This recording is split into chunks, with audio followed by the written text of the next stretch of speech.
तो बच्चों एग्जाम का सीजन शुरू हो गया हो और एग्जाम की तैयारी के लिए मैं तुम्हारे साथ खड़ा हूं और इसी के लिए मैंने यहां पर ऑब्जेक्टिव क्वेश्चंस का सीरीज बनाना शुरू कर दिया है। तो अब मैं लेके आया हूं क्लास 9th के चैप्टर 1 के ऑब्जेक्टिव सीरीज को या बोले एमसीक्यू के सीरीज को। तो यहां बच्चों इस वीडियो में ना ही सिर्फ तुम एमसीक्यू को हल करोगे बल्कि मेरे साथ साथ यहां बहुत सारे सब्जेक्टिव क्वेश्चन को भी हम लोग देखेंगे। तो बच्चों ये तुम्हारा टेस्ट है, यदि तुमने अच्छे से इस चैप्टर को पढ़ा है तो तुम बहुत अच्छे से इसका जवाब दे सकते हो, और यदि इस चैप्टर को अच्छे से नहीं पढ़ा है तो हो सकता है तुम इसके जवाब नहीं दे सकते हो। बच्चों जब इस वीडियो को तुम देख लोगे तो तुम जरूर बताना, कमेंट में जरूर बताना कि तुमने कितने आंसर सही किए हैं। तो चैप्टर क्या है बच्चों? चैप्टर है 1 और इसका नाम क्या है? क्या हमारे आसपास के पदार्थ। ये है हमारे आसपास के पदार्थ और उसी से रिलेटेड सारे इंपॉर्टेंट ऑब्जेक्टिव मैं लेके आया हूं बच्चों। चलो हम लोग एक एक क्वेश्चन को देखते हैं। तो सबसे पहला देख सकते हो, ग्रीष्म काल में जल को मिट्टी के बर्तन में रखते हैं जिसके कारण जल ठंडा हो जाता है। तो आखिर यह किस प्रक्रिया के कारण होता है? विसरण, वाष्पोत्सर्जन, परासरण, वाष्पन, किस प्रक्रिया के कारण यह ठंडा हो जाता है? यह तुम्हें जवाब देना है। थोड़ा सा सोचो, थोड़ा सा दिमाग लगाओ और फिर इसका आंसर करो। तो बच्चों इसका आंसर क्या है? क्या मैं बताऊं? यस, इसका आंसर है बच्चों वाष्पन या वाष्पीकरण। तो वाष्पीकरण के कारण यहां पर देखोगे कि वह घड़े का पानी क्या हो जाता है? ठंडा होता है। तो बच्चों बोलोगे वाष्पीकरण के कारण घड़े का पानी ठंडा क्यों होता है? क्योंकि वाष्पीकरण बच्चों क्या इफेक्ट पैदा करता है? ठंडक इफेक्ट पैदा करता है। जैसे तुम अपने हाथों पर नेल पॉलिश रखोगे तो देखोगे नेल पॉलिश रखते ही तुम्हारे हाथों में ठंडक महसूस होगा, क्योंकि नेल पॉलिश में बच्चों स्पिरिट रहता है और हाथ पे रखते ही वो वाष्पीकृत हो जाता है, और जैसे ही वो वाष्पीकृत होता है वह हाथ की गर्मी को क्या कर लेता है? सोख लेता है। इस कारण से हमें वहां पर क्या महसूस होता है? ठंडा महसूस होता है।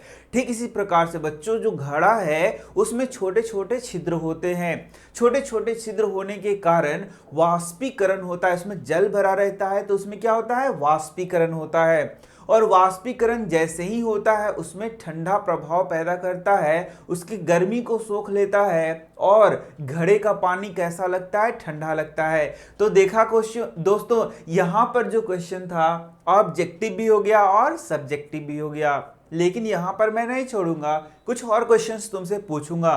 तो पहला क्वेश्चन ये बताओ, वाष्पीकरण जब हो रहा है तो वाष्पीकरण का दर कैसे बढ़ जाएगा? वाष्पीकरण को प्रभावित करने वाले कारक कौन होंगे यह बता दो। तो बच्चों वाष्पीकरण को प्रभावित करने वाले कौन कौन से कारण हैं? सबसे पहला तो हो गया वहां का तापमान। यदि तापमान ज्यादा रहेगा तो वाष्पीकरण ज्यादा होगा, बहुत अच्छे। दूसरा क्या हो गया? जिस पात्र में वो रखा गया है वह पात्र कैसा है? उसका यदि क्षेत्रफल ज्यादा है तो वाष्पीकरण ज्यादा होगा, और क्षेत्रफल कम है तो वाष्पीकरण कम होगा। तीसरा है आर्द्रता। अगल बगल जो हमारा वातावरण है इसमें जो नमी की मात्रा होती है उसे हम लोग क्या बोलते हैं बच्चों? आर्द्रता बोलते हैं। तो यदि आर्द्रता ज्यादा होगा तो वाष्पीकरण कम होगा, आर्द्रता कम होगा तो वाष्पीकरण ज्यादा होगा। और भी क्वेश्चन बताऊं वाष्पीकरण पे? बहुत सारे क्वेश्चन है बच्चों। तो गर्मी के दिनों में हम लोग सूती वस्त्र क्यों पहनते हैं?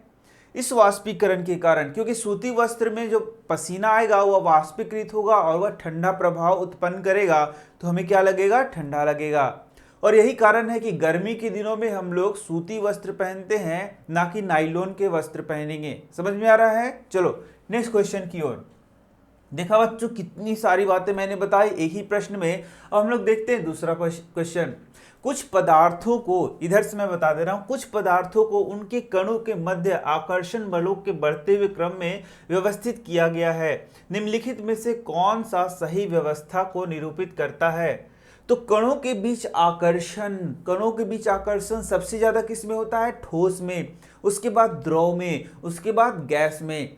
तो यहां तुम पहचानना कौन है ठोस, द्रव और गैस, उसी के आधार पर यहां तुम आंसर करना। तो यहां देख सकते हो सबसे पहला क्या हो गया? सबसे पहला हो गया तुम्हारा, देखो बच्चों सबसे पहला क्या हुआ? सबसे पहला हो गया तुम्हारा जल, वायु, पवन। दूसरा क्या हो गया? वायु, शर्करा, तेल। तीसरा क्या हो गया, ऑक्सीजन, जल, शर्करा, और चौथा क्या हो गया, नमक, रस और वायु।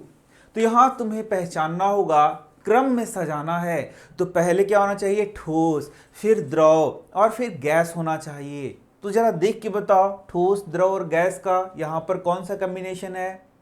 तो यहां देख सकते हो, जल तो क्या है, जल क्या है, द्रव है, और वायु और पवन क्या है, यह तो क्या है, यह वायु जो है वह जब चलती है उसे ही तो पवन कहते हैं, तो ये क्या हो गया, ये गैस हो गया, ठीक है।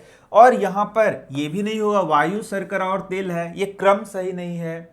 यदि यहां पर शर्करा, तेल और वायु रहता तब क्रम सही था। तो यहां पर बोल रहा है कि पदार्थों को उनके कणों के मध्य आकर्षण बल के बढ़ते हुए क्रम में सजाया गया है, मतलब कम आकर्षण, फिर ज्यादा आकर्षण और फिर ज्यादा आकर्षण, ठीक है।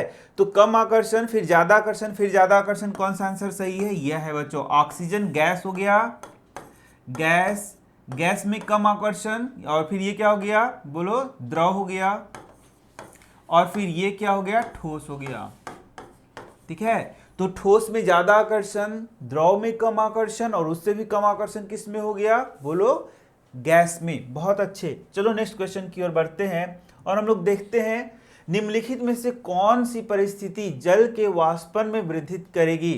तो जल का वाष्पन किस परिस्थिति में वृद्धि होगा, जल के तापमान में वृद्धि होने से, जल के तापमान में कमी होने से, जल का कम खुला पृष्ठीय क्षेत्रफल, जल में नमक मिलाना। किस परिस्थिति में जल का वाष्पन क्या होगा, ज्यादा होगा। तो जल का कम खुला पृष्ठीय क्षेत्रफल, यानी जल पहले थाली में था, अब उसको ग्लास में रख देना है, तो ये तो नहीं होगा। नमक मिलाने से भी कुछ नहीं होगा, जल के तापमान में कमी से भी कुछ नहीं होगा। तो आंसर क्या हो जाएगा, एक हो जाएगा, कि यदि उसका तापमान बढ़ेगा तो वाष्पन क्या होगा, बढ़ेगा। बहुत अच्छे, बहुत अच्छा कर रहे हो तुम। लास्ट में जरूर बताना कि तुमने कितने आंसर सही किए हैं। चलो नेक्स्ट क्वेश्चन की ओर बढ़ते हैं। द्रव्य के एक रूप का कोई निश्चित आकार नहीं होता, लेकिन इसका एक निश्चित आयतन होता है। इस मामले का एक उदाहरण है, देखो यहाँ, जो द्रव होता है उसका निश्चित आकार नहीं होता है, लेकिन आयतन क्या होता है, निश्चित होता है। क्या सही है, यह सही है। मान लो जिस आयतन का द्रव है, मान लो 1 गिलास द्रव है, तो आयतन इसका जो भी है, इसको फिर थाली में रख दो तो भी वही आयतन रहेगा, फिर तुम इसको बाल्टी में रख दो तो भी वही आयतन रहेगा, लेकिन इसका जो आकृति है बदल गया। थाली में ऐसा आकार का हो गया, बाल्टी में ऐसा आकार का हो गया। तो यहां पर द्रव कौन सा है, देख सकते हो, ये गैस है। यहां पर आंसर क्या हो जाएगा तुम्हारा, केरोसिन हो जाएगा। केरोसिन क्या है बच्चों, द्रव था, तो यही आंसर हो जाएगा। नेक्स्ट क्वेश्चन देख सकते हो, निम्नलिखित में से कौन सा कथन सही नहीं है। सही नहीं कथन है कौन सा, इसको बड़ा अच्छा से देखना होगा तुम्हें। ठोस में अणु एक निश्चित स्थिति में कंपन करते हैं, तो ये तो सही है कि ठोस में जो अणु होता है वो जहां होता है वहीं पर कंपन कर रहा होता है, ये सही है। तुम्हें बताना है आंसर, लेकिन लंबा है इसलिए मैं देखते चल रहा हूं। तीसरा देख सकते हो, गैसों में अणु टकराव के दौरान एक दूसरे पर लापरवाही से छोटी छोटी शक्तियों को छोड़ते हैं। यानी जो गैस हैं उनको किसी कंटेनर में रख दो तो एक दूसरे पे वो क्या लगाते हैं, बल लगाते हैं, प्रेशर लगाते हैं, ये भी तो सही है। गैसों के अणु सभी उपलब्ध स्थानों पर कब्जा कर लेते हैं, तो जो गैस के अणु है कहीं छोड़ दो तो वो सब तरफ क्या हो जाएंगे, कब्जा कर लेंगे। लेकिन यहां देख सकते हो, एक तरल में अणुओं को एक नियमित पैटर्न में व्यवस्थित किया जाता है, ऐसा बात तो बिल्कुल भी नहीं है, इसलिए हमारा सेकेंड आंसर हो जाएगा। ठीक है बच्चों, तो अब देखो, अब यहां पर नए नए क्वेश्चंस को मैं पूछूंगा, तुम बताना। तो जो पानी है वह ठोस अवस्था में क्या कहलाएगा, बर्फ कहलाएगा। द्रव अवस्था में पानी कहलाएगा, और गैसियस अवस्था में क्या कहलाएगा, जलवाष्प कहलाएगा। कोई दिक्कत नहीं है। तो अब नया क्वेश्चन, तो ठोस से द्रव कैसे बनेगा, जल्दी आंसर करो। गर्मी देने पे, वाष्पीकरण करने पे यह क्या हो जाएगा बताओ, यह जो है लिक्विड में बदल जाएगा, और इसके बाद इसको जब हीट किया जाएगा तो यह किस चीज में बदल जाएगा, वाष्प में बदल जाएगा। ठीक है, चलो नेक्स्ट क्वेश्चन की ओर बढ़ते हैं। नेक्स्ट क्वेश्चन देख सकते हो, जब उबलते पानी में एक बर्नर द्वारा लगातार गर्मी की आपूर्ति की जाती है तो वाष्पीकरण के दौरान पानी का तापमान क्या होगा। जैसे कि मान लो एक बर्नर में से हम लोग क्या करते हैं, उबलते पानी में लगातार गर्मी देते हैं, तो वाष्पीकरण के दौरान पानी का तापमान क्या होगा, बढ़ेगा या घटेगा।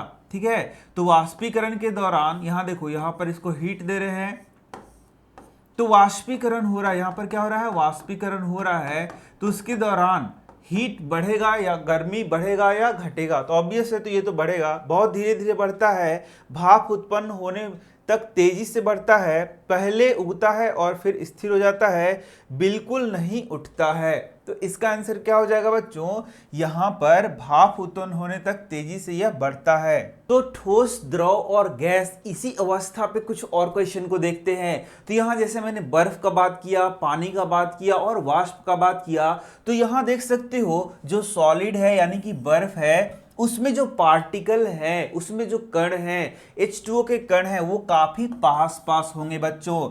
फिर इसके बाद देखोगे जो द्रव हैं उसमें कण क्या होंगे, थोड़े दूर दूर होंगे, और गैस में कण क्या होंगे, बहुत दूर दूर होंगे। तो यही से मैं तुमसे क्वेश्चन पूछूंगा, तुम बताओ कि ठोस में अंतर आणविक बल द्रव से ज्यादा होगा या कम होगा।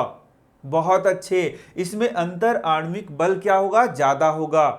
द्रव में गैस से अंतर आणविक बल ज्यादा होगा या कम होगा। बहुत अच्छे, द्रव में भी गैस से अंतर आणविक बल क्या होगा, ज्यादा होगा। नया क्वेश्चन मैं पूछ रहा हूं, बताना कि जो ठोस हैं इनके कणों के बीच जो स्पेस है, जो जगह है, वो कम है या ज्यादा है द्रव के मुकाबले।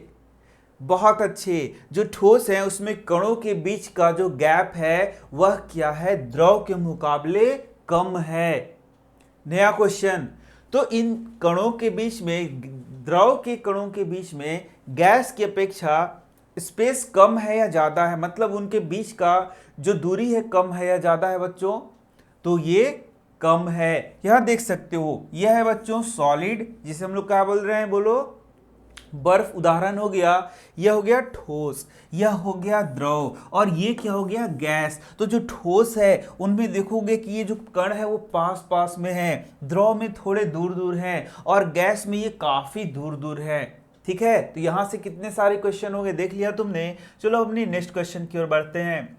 तो निम्नलिखित में से किसको पदार्थ का रूप नहीं माना जा सकता है। तो थोड़ा सा नंबरिंग में गड़बड़ हो गया, कोई दिक्कत नहीं। पदार्थ का रूप किसे नहीं माना जा सकता है, एटम को, पानी को, इलेक्ट्रॉन को या आर्द्रता को। तो यहाँ पर एटम क्या है बच्चों, पदार्थ ही हो गया, पानी पदार्थ ही हो गया, इलेक्ट्रॉन क्या हो गया, पदार्थ हो गया, लेकिन आर्द्रता पदार्थ नहीं है। आर्द्रता क्या हो गया, आर्द्रता हम लोग कहते हैं कि इन्वायरमेंट में जो पानी मौजूद है उसे हम लोग आर्द्रता कहते हैं। तो यहाँ पर ये किसी भी एंगल से हम लोग देख सकते हैं कि यह जो है कोई पदार्थ नहीं है।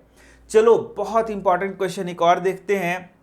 यहाँ पूछेगा कि ऊर्ध्वपातन किसे कहते हैं। बहुत ज्यादा इंपॉर्टेंट है, इतना ज्यादा इंपॉर्टेंट है कि यदि कोई क्वेश्चन इस चैप्टर से नहीं पूछे तो ऊर्ध्वपातन तो जरूर पूछेगा। ऊर्ध्वपातन क्या है, जल्दी बता दो। तो बच्चों, जब कोई ठोस द्रव में बिना बदले डायरेक्ट किस में बदल जाता है, वाष्प में बदल जाता है। द्रव में नहीं बदलेगा बल्कि गैस अवस्था में बदल जाएगा, वाष्प नहीं बोल के गैस अवस्था बोलेंगे।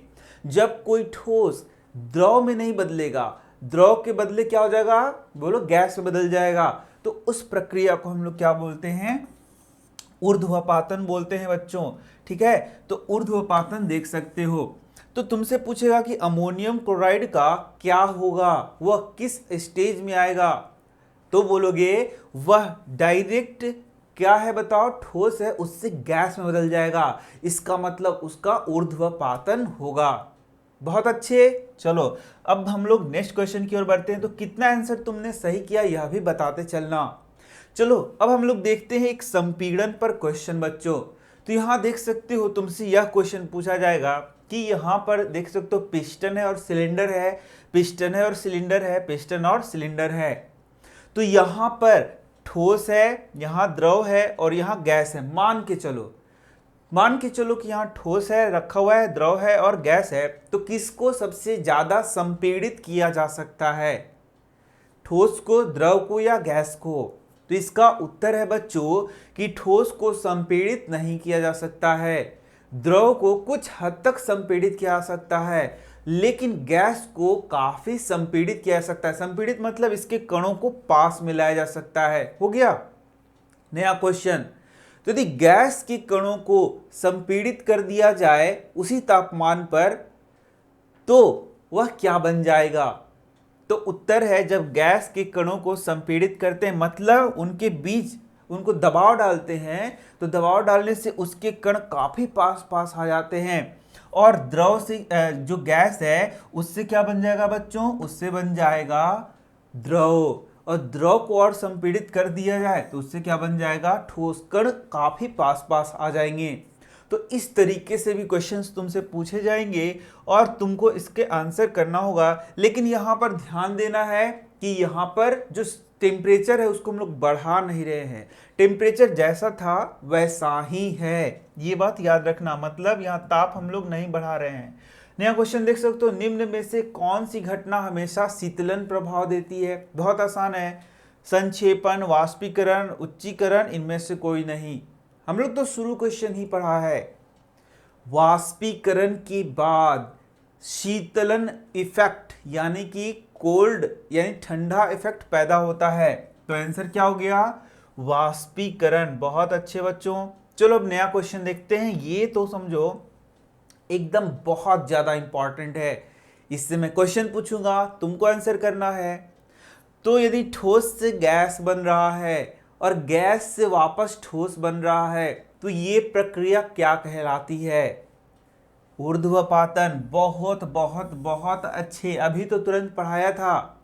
लेकिन अब यहां से और यहां से भी क्वेश्चन तुमसे पूछा जाएगा एग्जाम में। तो ये चार्ट तुम याद कर लो, इससे 2 मार्क्स का जरूर से जरूर क्वेश्चन पूछा जाता है। तो यहां देख सकते हो ठोस से द्रव बन रहा है, तो ठोस से द्रव बनना, ठोस से द्रव बनना कौन सी प्रक्रिया है बच्चों? संगलन है। ठोस से द्रव बन रहा है यानी कि बर्फ से पानी बन रहा है, इसे हम लोग क्या बोलेंगे? संगलन। बहुत अच्छे। और द्रव है उससे ठोस बन रहा है तो जमना, पानी का जैसे जम के बर्फ बनना, तो ये हो गया जमना। ठीक है, चलो नेक्स्ट देखते हैं। द्रव से गैस बन रहा है बच्चों, कैसे बन रहा होगा? वाष्पीकरण। बहुत अच्छे। और गैस से द्रव बन रहा है, कैसे बन रहा है? संघनन। जैसे कि वायुमंडल में जो जलवाष्प है वह संघनित होकर वर्षा की बूंदों का निर्माण करता है और वर्षा की बूंदें बरसती हैं, तो यह कौन सी प्रक्रिया हो गई? संघनन। याद है सब? ये टेस्ट है बच्चों, यदि तुमने अच्छे से पढ़ाई किया होगा तो जरूर तुम इसके आंसर को दे पा रहे होगे। तो बच्चों यदि तुम हमारे चैनल के रेगुलर स्टूडेंट हो, हमेशा चैनल को खोल खोल के देखते हो, तो एक लाल बटन होता है सब्सक्राइब का, उसको दबा देना। बस ये काम तुम करना कि सब्सक्राइब बटन दबाने के बाद पढ़ना खूब पढ़ो, प्लेलिस्ट को देखो, वहां पर सारे वीडियोस 9th के मौजूद हैं, वहां सारे वीडियोस तुम देख सकते हो। अब एक और क्वेश्चन तुम्हारे एग्जाम में पूछा जाता है, वह है मात्रक को लेकर। इसमें से एक क्वेश्चन जरूर होता है, पूछेगा तापमान का एसआई मात्रक, ये सारा है तो पूछेगा तापमान का एसआई मात्रक बताइए, तो तुमको बोलना होगा केल्विन, इसको के से दिखाते हैं। लंबाई का क्या है? मीटर, इसको एम से दिखाते हैं। यहाँ भार देख सकते हो किलोग्राम है, केजी इसको दिखाएंगे। भार को न्यूटन से, ये देखो ये हो गया तुम्हारा द्रव्यमान, द्रव्यमान को किससे दिखाएंगे? किलोग्राम से। भार को दिखाएंगे न्यूटन से। भार क्या है? एक बल होता है जिससे पृथ्वी किसी पिंड को अपनी ओर खींच रहा है, जिसको एन न्यूटन से दिखाएंगे। आयतन को दिखाएंगे घन मीटर यानी कि मीटर क्यूब से दिखाएंगे। घनत्व को दिखाएंगे किलोग्राम केजी पर एम क्यूब, इस तरीके से दिखाएंगे। और दाब को दिखाएंगे पास्कल से पीए। ठीक है, तो इसको एकदम याद कर लो, इससे एक क्वेश्चन तो जरूर एग्जाम में रहता है, इसलिए मैंने इसको स्पेशल यहां पर बताया तुम्हें। अब देखते हैं नया क्वेश्चन। निम्नलिखित में से कपड़ा गर्मियों के समय अधिक आरामदेह कौन सा कपड़ा पहनना चाहिए? जल्दी बताओ। मैंने शुरू में ही बता दिया, पॉलिएस्टर है, सिल्क है, सूती है, सिंथेटिक है। बहुत अच्छे, सूती, सूती पहनना चाहिए, मैंने तुम्हें पहले ही बता दिया था। चलो अब नेक्स्ट क्वेश्चन देखते हैं। वह प्रक्रिया जिसमें इत्र की गंध वायु में चारों ओर फैल जाती है, इत्र की गंध चारों ओर फैल जाती है, या फिर जो हम लोग अगरबत्ती जलाते हैं वह चारों ओर फैल जाता है। तो आखिर वह किस प्रक्रिया के द्वारा ऐसा होता है? प्रसरण, वाष्पन, संघनन और द्रवण। तो यहां पर बच्चों वाष्पन तो नहीं है, संघनन भी नहीं है, वाष्पन नहीं है, संघनन नहीं है, द्रवण नहीं है, और ये प्रसरण है, विसरण इसको हम लोग बोलेंगे बच्चों, क्या बोलेंगे? विसरण। क्या बोलेंगे? विसरण। तो किसके द्वारा फैलती है? विसरण के द्वारा फैलती है। ठीक है, चलो यह भी हो गया। चलो नया क्वेश्चन हम लोग देखते हैं। तो यहां देख सकते हो अब 100 डिग्री ताप को, 100 डिग्री ताप को, यहां पर 100 डिग्री सेल्सियस है ना बच्चों, इसको केल्विन में बदलना है। क्या तुम बदल सकते हो? यहां देख सकते हो इसका ये आंसर दिया हुआ है। तो हम लोग जानते हैं KC 273 इज इक्वल, मतलब क्या होता है? K बराबर C प्लस 273 होता है। तो K होता है केल्विन बच्चों, C होता है डिग्री सेल्सियस और 273 इसमें जोड़ देना होता है। तो ये 100 डिग्री है, तो केल्विन में बदलने के लिए इसको 100 डिग्री प्लस 273 हम लोग कर देंगे, तो ये हो जाएगा 373। कितना हो जाएगा बच्चों? 373 केल्विन। यही हमारा आंसर होगा। तो यहां देख सकते हो 373.15 है, तो कोई दिक्कत नहीं है, 373.15 लिखें या ना लिखें कोई दिक्कत नहीं है। चलो नेक्स्ट क्वेश्चन की ओर बढ़ते हैं। तो बच्चों यहां पर हमारा ये क्विज समाप्त होता है। लगभग बहुत सारे क्वेश्चंस मैंने तुम्हें करा दिए। तो बच्चों यहां यदि तुम हमारे चैनल से पढ़ रहे हो, रेगुलर पढ़ रहे हो, तो प्लेलिस्ट को जरूर देखो। प्लेलिस्ट में सारे चैप्टर्स के वीडियो हैं, क्लास 9th के सारे चैप्टर्स के वीडियो बना दिए गए हैं। साथ ही साथ तुम चैनल को सब्सक्राइब करके ही पढ़ना। कमेंट में जरूर बताना कितने आंसर्स तुमने सही किए हैं। Thank you.